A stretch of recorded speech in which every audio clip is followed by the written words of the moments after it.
want me to do? It's videotaping. It is? Oh. Hold on, guys. I'm just looking for something. Okay, I guess we'll have to share about it.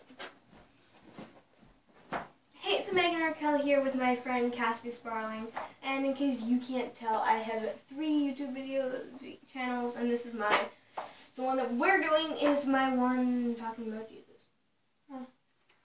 So, this book is here at my church. It's called Life's a Healing Choice.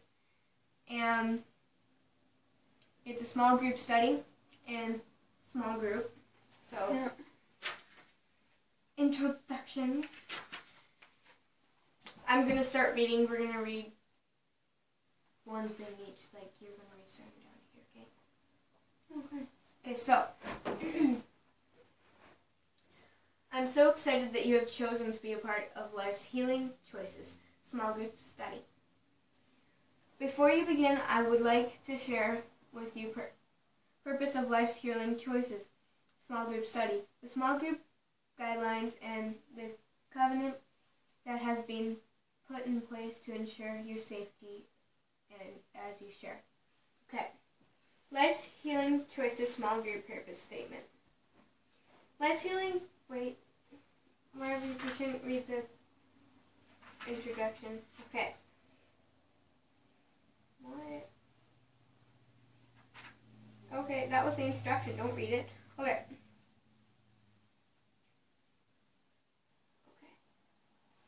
Admitting need, the reality of choice. The reality of choice prayer. Dear God, I want to make the first choice to healing and spiritual health today. I realize I'm not you, God. I've often tried to control my problems, my pain, my image, and even other people as if I were you. I'm sorry. I've tried to deny my problems by staying busy and keeping myself distracted, but I am not running anymore. I admit that I am helpless to control this tendency to do things I know are unhealthy for me. Today I am asking for your help. I humbly ask you to take all the pieces of my unmanageable life. Begin the process of healing. Please help me. Give me the strength to choose help.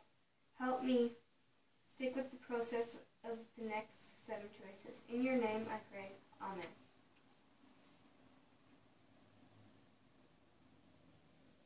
So I'm going to start choice 1, and then we're going to ask questions until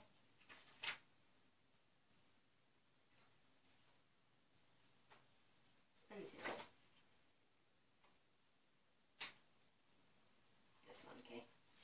Okay. Part of our human nature is to refuse to change until our pain exceeds, you're listening, right? Yeah. Out fear. Fear is of change. That is. We simply deny the pain until it gets so bad that we are crushed and finally realize we need some help.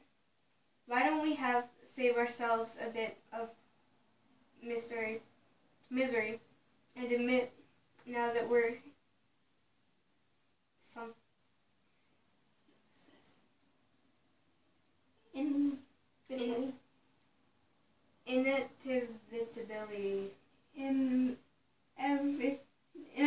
inevitably. Okay. Going to save to admit later. We are not God. We are desperately in need God because our lives are unmanageable without Him. We'll be forced to learn the lesson someday. We may as well admit it now. The cause of our problems. On page 14, Life's Healing Choice is, we look at the cause of our problems. There are 3 major causes. You can read the next one. Our tendency to do wrong. Romans 7:15-17, NLT. Tell us, I don't understand my life at all. For I really want to do what is right, but I don't do it. Instead, I do very thing I hate. I know perfectly well that what I am doing is wrong, but I can't help myself because It is sin inside me that makes me do evil things. Now we're asking the questions together. You read this one first. We're just asking it, so we'll hold it together. What do these verses mean to you? So you guys can answer this in the comments, but to me, the verses to me, like, this actually does speak to me. Like, I've never read this before, neither she. No. But in my life, you know, like, in everyone's life, but like, just me as an example, it's true. We do things that we hate out of, maybe we want to be cool to our friends or whatever, but me, like, things that I hate, liking guys, let's just say that. I hate that because you don't feel free, and when you, like, if you're not giving it all to God while you're liking them at least, you're going to be totally miserable, and it's terrible and stuff. What do you think about the verse? I agree with Megan said. I hate that when you like a guy, like me, I liked a guy, let's say yesterday. Don't like him anymore. Like, you pretty much shut the world out. Focus on that one person, and I hate that, so. Because you're not free if you're not giving it to God, and Yeah, it's terrible. It's terrible. We kind of just answered these two questions, so let's do this one. Our desire to be God. We want to decide for ourselves what is right and what is wrong.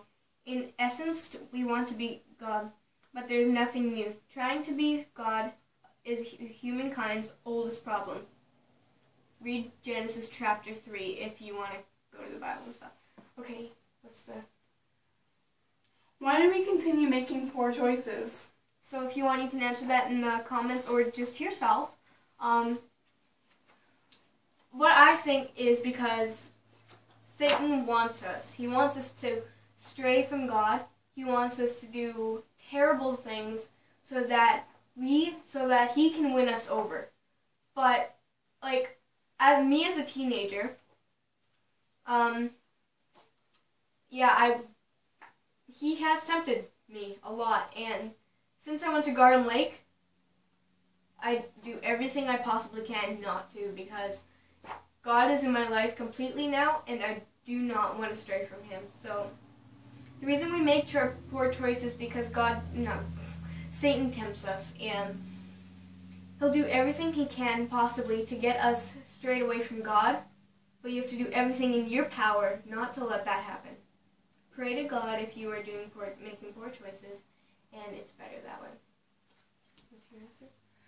Well, why we make poor choices is, honestly, I know this answer because some of my friends, but we make poor choices like by doing drugs and stuff, and by liking boys, all along that. Yeah, like we make poor choices of who we end up liking. Yeah, like me, I like this guy. Liked this guy that she used to like. She got pretty mad at me, so yeah, I'm quite over him now. That's a good thing. Okay, why do we desire to be in control? You can go first this time. We decided to be in control, like in control of God, because God's the one who helps us out with our problems. Like, God helps us because God loves us. God loves everybody.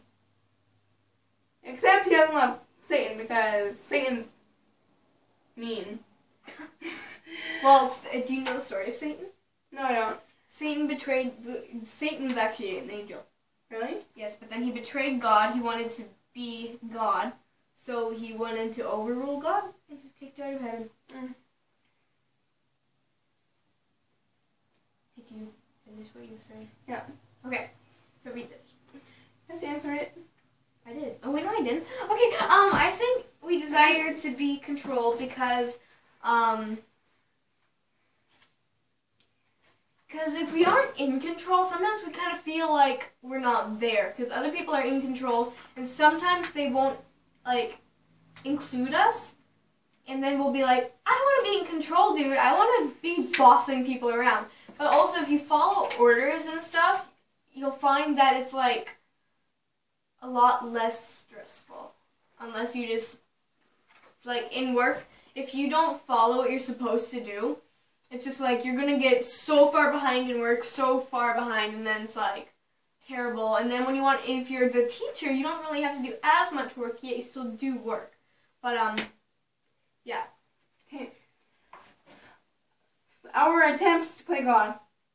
We play God by trying to control our image, other people, our problems, and our pain.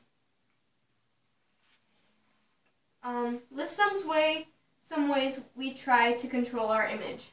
Like image. If you think about image, does it mean like our bodies or who we are? Like, I'll just say what I mean and you say what you think it means. Okay, so what I think it means, like, by controlling our image, by changing the way we look for other people's attractions, like, for example, if a girl has a boyfriend, the guy wants her to do something, and that will be someone else controlling the person. You control yourself before you control yourself all the time. Don't let anybody else control you. Other than like listen to God. Just but what I think, it's kind of like trying to change who you are. Like if you list, like I'm gonna list some ways. Like if a guy asks you to send, like this is just a thing, not all guys are like this, just saying. But if a guy asks you to send dirty pictures or whatever, it's just like, and if you really like him though, you're gonna be like, I don't want to lose him or whatever. But the thing is, if he really cares about you, he will never ask you to do something like that. So he's not important. It's a sin. List some ways we try to control our problems. We try to control our problems on our own. We don't tell anybody about them because we try to control them ourselves. We control them by, like, this is an example. Not everybody does this. I don't do it. But, we control, I know Maggie doesn't do it either. We try to do it by, like, cutting ourselves, self-harming ourselves in ways. We can try to control our problems that way, but you know what? It doesn't work. It just makes it worse. It makes it worse. Like, for example, a girl is getting called a whole bunch of names. It doesn't mean you are what you're called. Like, it just means that the person who's calling you that is really stupid. That is true. Yeah, that's what I have to say to that. So what I have to say is that I'm going to add on to what you said. Like, the way people will cut themselves because they're so sad. Just like cutting yourself. You are injuring your body. You're going to feel more pain. And yeah, you're going to get that feeling like because it's healing and it feels good.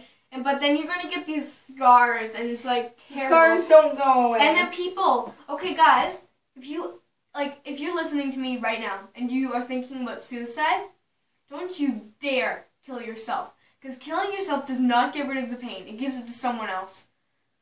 And there's this kid in our school, I'm not going to name any names, but I have stopped him from killing himself at least 5 times. Because people who do this, they don't understand that it's not getting rid of their pain, it's giving them to more than one person, like people who love them. Before you do these things and cut yourselves, think of the people who love you. Think of the people who are not going to judge you. Don't just think of all the bad things, think of the good things in your life. Okay, I'm going to add on to what Maggie said about that, like the suicide thing and the cutting things. I mean, me, when I was in grade 9, I was under a lot of depression. I thought to myself, because I've been told to kill myself, and I thought to myself, should I kill myself? Is it worth it? I asked God if it's worth it. God told me no. Like, you listen to God before you listen to what you're saying to yourself. Listen to what God says to you before you say to yourself what you say to yourself. So are we reading? Yes. Yeah. The cure for our problems. On page 20 of Life's Healing Choices, we look at the cure for our problems. The cure for our problems comes in a strange form. It comes through admitting weakness and through humble heart.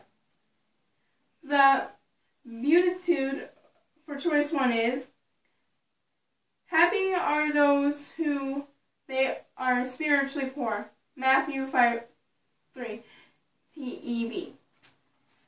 Making the first choice to healing means acknowledging that we are not God. Doing so means recognizing and admitting 3 important facts of life. So, we're going to admit some things here, and we're going to read at the same time, okay? One, two, three. I admit that I am powerless to change my past. What does that, in fact, mean to you? It means like you can't change what you've done, but you can change what you're going to do. Like me, I know I've done crap in the past because I liked people and whatever. Because when I came to middle school, I came from a Christian school straight into a public school, and I didn't know what it was like in middle school yet. And then when I entered, it was so different. People were swearing new stuff. I started swearing. I started doing real bad stuff. Like, I didn't do drugs or anything or smoke, don't worry. But, and then I can't change what I did. But I can change who I am now and what I'm going to do in the future. Like, adding on what Megan said, I can change what I do now and for my future. I can't change what I did in the past. I've wanted to go back into the past and change everything, change my life choices, and make better decisions, but I never did that, because I was stupid. I was 14. 14-year-olds are stupid, no offense, Megan. Just what? Yeah, I mean, I want to go back to last Monday before, I don't know. I want to go back, like, a couple weeks.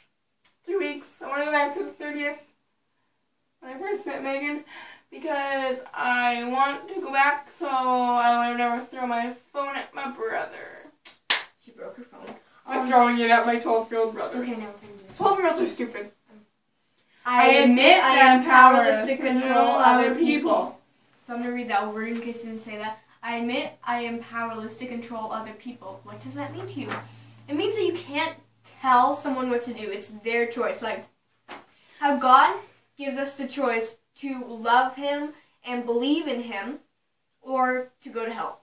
Which she made the right choice. She did. So did I. Which is to believe in Him and love Him.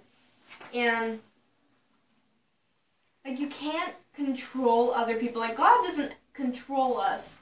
But you can't like tell people go do drugs or whatever. It's like you are powerless to tell them exactly what to do. It's their choice. What that means to me is like, not gonna bring up names here, or should I? It's not like they watch your channel. They're just don't. Can't live up north, those guys. I know, just don't. Yeah, 3 guys in grade 9. I'm not gonna bring up their names because, well, Megan knows who those 3 guys are. It's a whole other story. Like controlling other people, like. They tried to control me for a year by telling me, oh, you should go kill yourself, slit your wrists, and all that. And I'm like, yeah, maybe you should do it before you start telling me what to do. And I want to change that because that was a mistake. Okay, 3, 2, 1. I admit that I am powerless to cope with my harmful As we started. I admit that I am powerless to cope with my harmful habits, behaviors, and actions. I'm going to read that out loud again. I admit that I am powerless to cope with my harmful habits, behaviors, and actions. What does that mean to you? You go first. I have no harmful habits except biting my nails, which is a behavior and an action. But you are powerless to go with your harmful habits, behaviors, and actions because what you did in the past, you can't change, and you can't really change it in the future unless you try really hard, which is impossible. I've been, like, a bad habit I have is biting my nails. I've been doing that since I was about 6 years old, so try to stop. What I think is, like, harmful habits. It's playing with doll's heart. No, I'm joking. I'm kidding. But Sorry, kids. So my harmful behaviors, actions, habits. Same with her. I choose my nails, which I really don't want to do. But My bad. I'm gonna like go to someone else's perspective, like harmful behaviors and actions. Like there was a kid who got into our fight a couple of weeks ago. And he, like I was watching. This is the kid that ruined my life. But the guy that we both liked. And he was like beating up this kid, and I was like gonna go and help this kid, but instead the kid punched him right in the nose and broke his nose. This kid, like the kid that started the fight, he ran off, and he just looked at the kid with hatred, and it's just like, it was your action. You made fun of his friend.